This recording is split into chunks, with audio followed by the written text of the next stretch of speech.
আন্দোলনের মুখে বাতিল করা হয়েছে এইচএসসি ও সমমানের স্থগিত পরীক্ষা। অবশিষ্ট পরীক্ষা না দেওয়ার দাবিতে দিনভর সচিবালয়ে বিক্ষোভ করে পরীক্ষার্থীরা। উদ্ভূত পরিস্থিতিতে ঢাকা শিক্ষা বোর্ডের চেয়ারম্যান পরীক্ষা বাতিলের সিদ্ধান্ত জানান। তবে এইচএসসি পরীক্ষার ফলাফল কিভাবে দেওয়া হবে সে সিদ্ধান্ত পরে হবে বলে জানান তিনি। আরও জানাচ্ছেন মুনিয়া জ্যোতি। চলতি বছরের স্থগিত এইচএসসি ও সমমানের অবশিষ্ট পরীক্ষাগুলোতে আর বসতে চায় না পরীক্ষার্থীরা। তাই বিকল্প মূল্যায়নের দাবিতে সচিবালয়ের বাইরে অবস্থান নেয় এইচএসসি পরীক্ষার্থীরা।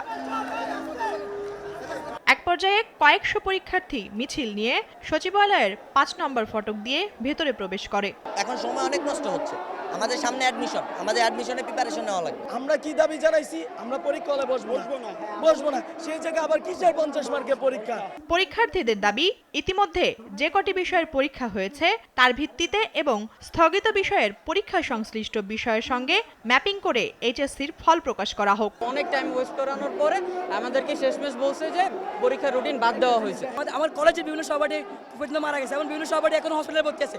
আমরা তাদেরকে রেখে কিভাবে পরীক্ষা হলে, কিভাবে এক্সাম হলে বসতে পারি? বেলা 4টার দিকে সচিবালয়ের 18 তলায় শিক্ষা মন্ত্রণালয়ে উঠে যায় পরীক্ষার্থীরা। মন্ত্রণালয়ের মাধ্যমিক ও উচ্চশিক্ষা বিভাগ দপ্তরের সামনে অবস্থান নেয় তারা। এ সময় সচিবালয়ের সব প্রবেশপথ আটকে দেওয়া হয়। এক পর্যায়ে তাদের দাবি মেনে শিক্ষা মন্ত্রণালয়ের পক্ষ থেকে স্থগিত পরীক্ষাগুলো বাতিলের ঘোষণা দেওয়া হয়।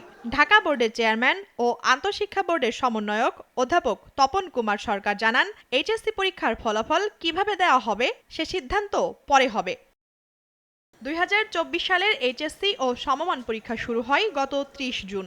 ঢাকা শিক্ষা বোর্ডের 7টি পরীক্ষা সহ বিভিন্ন বোর্ডের বেশ কয়েকটি পরীক্ষা সম্পন্ন হয়। এরপর ছাত্র আন্দোলনের মুখে স্থগিত করা হয় অবশিষ্ট পরীক্ষা।